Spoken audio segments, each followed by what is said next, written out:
Welcome to This Explainer. I am absolutely thrilled you're here. Today, we're going to tackle something that causes, honestly, way too much unnecessary stress for so many of us, and that is professional dress codes. Whether you're stepping into a brand new career, going to a networking event, or just trying to figure out what on earth to wear to a job interview, the whole concept of dressing appropriately can kind of feel like an intimidating secret language. But here is the great news. It's not a secret, and there's no magic to it. It's literally just a framework. And over the next few minutes, we're going to completely demystify professional dress for everyday life, giving you the tools to walk into absolutely any room with total confidence. So what does a dress code actually mean? Look, when you get that first professional invitation or a new company handbook and you feel a wave of anxiety hit you, I want you to know right now that your feelings are completely valid. Like, what does business casual actually mean anyway? Why are there so many different terms? It can really feel like a secret club where everyone else somehow got the memo. But a dress code is simply a tool. It's just there to get everyone on the same page so that people feel comfortable together. It's a completely learnable skill, just like tying your shoes or sending an email. I really want you to take this quote to heart. A dress code is a coded instruction, not a test you can fail.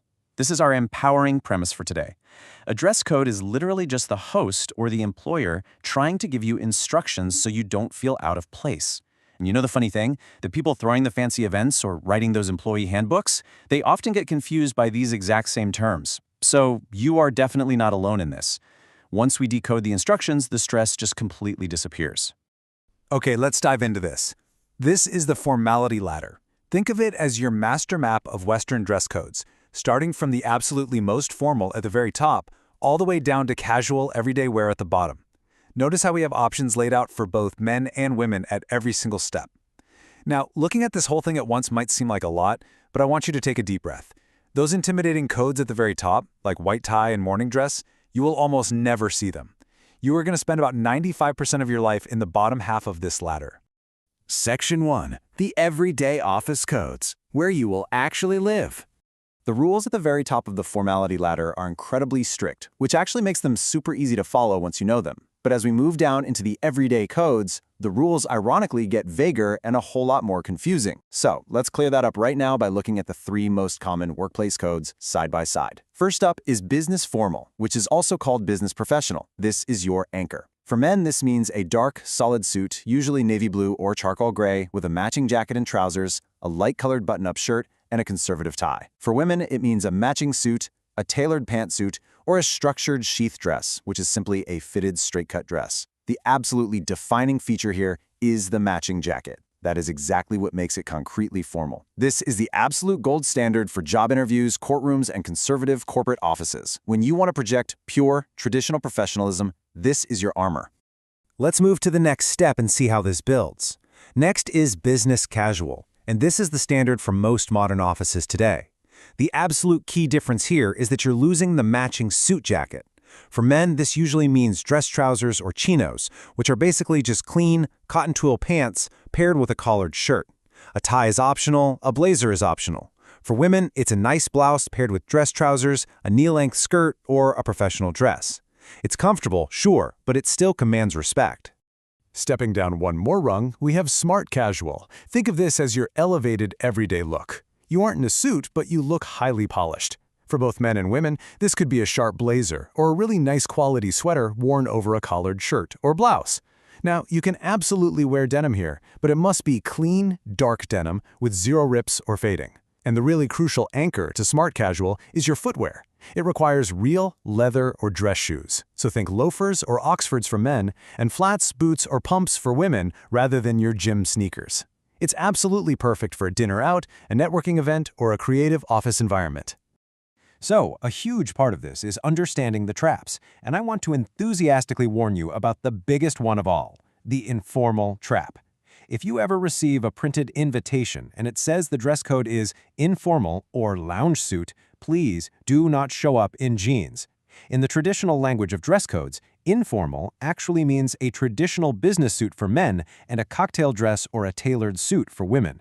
It is totally counterintuitive, I know, but confusing informal for casual is literally the single most catastrophic dress code misread out there. But hey, now you know the secret. Section 2. Demystifying formal wear. Following the instructions. Now that we've conquered the everyday stuff, let's briefly shift our focus back up the ladder to demystify formal wear. If you ever get an invite to a gala, a fancy wedding, or an awards dinner, I do not want you to panic. These rare formal codes are not magic reserved for billionaires. They're literally just highly precise anatomical instructions. Once you read the recipe, you can bake the cake. Let's quickly clear the air about white tie. It involves tailcoats and floor-length ball gowns. Honestly, unless you're going to a state dinner or the Nobel Prize banquet, you will likely never need it. It's just fun trivia. So we're going to dismiss white tie entirely and focus all our attention on mastering the formal code you might actually encounter: black tie. Now, what's really interesting about this slide is the exact anatomy of a tuxedo. For women, black tie is actually quite flexible. You can wear an evening gown, an elegant cocktail dress, or even a sharp formal jumpsuit.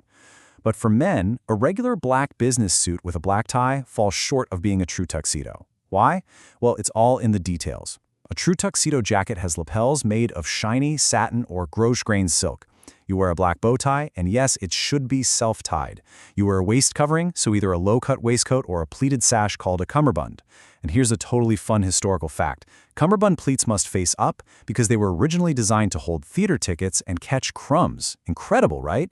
Finally, no belts are ever worn with a tuxedo. The trousers should be held up by hidden braces, also known as suspenders, or side adjusters to keep a really clean, elegant waistline. You might also see an invitation that says, black tie optional. And this causes a ton of head scratching, but it's actually very simple. Black tie means you are absolutely expected to wear the tuxedo or the formal evening gown. Black tie optional is just a courtesy from the host. It basically means if you own a tuxedo or a gown, please wear it. But if you don't, you have the option to simply wear your nicest dark business suit with a conservative tie or an elegant cocktail dress, and you will still perfectly belong in that room. Section 3. The Decoder Toolkit. Reading invitations and the room.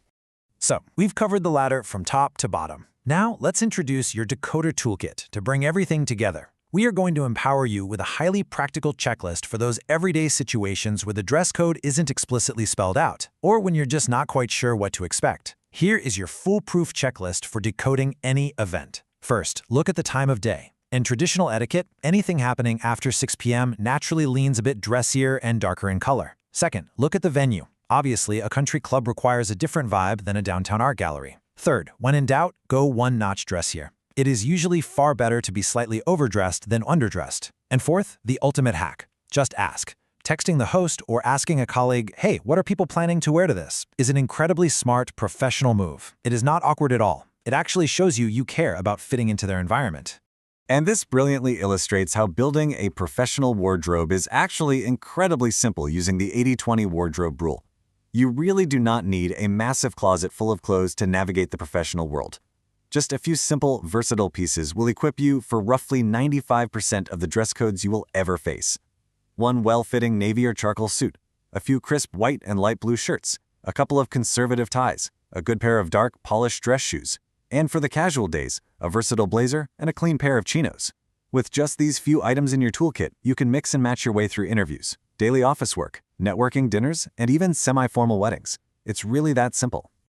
So, we've climbed the ladder, we've busted the myths, and you now hold the decoder ring. The secret language of professional dress is officially yours.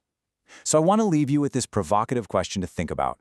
What unspoken dress codes will you successfully decode in your workplace tomorrow? Look around at what your colleagues are wearing, read the room, and use your new toolkit. You are completely capable, you belong in these rooms, and you are now totally ready to step into any situation with absolute confidence. Thank you so much for joining me on this explainer, and I really can't wait to see how you use this.